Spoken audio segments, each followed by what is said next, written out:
بسم الله الرحمن الرحیم.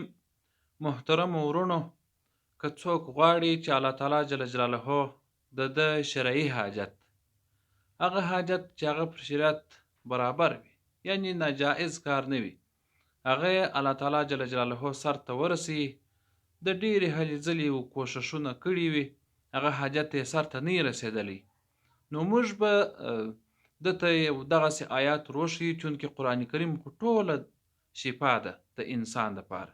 نو دغسې یو آیات پورته وښیو چې د هغه په عملي کولو، د هغه په تلاوت کولو سره به الله تعالی جل جلاله د دغه کار انشاءالله سرته ورسي.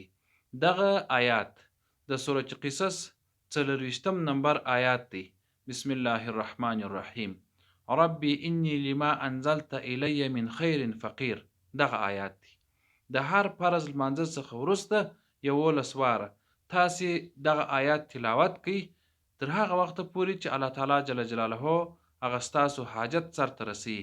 انشاءالله په داخل کې د یوې اونۍ، د یوې هفتې به ستاسو حاجت سرته ورسیږي. موږ ستاسو څخه بار بار غوښتنه کوو چې دغه ویډیو شیر کړئ، دا په دې خاطر چې تر ډیرو مسلمانانو پورې ورسیږي، ځکه هر څوک یو مشکل لري، په هغه ثواب کې به تاسو هم ورسره شریکان یاست.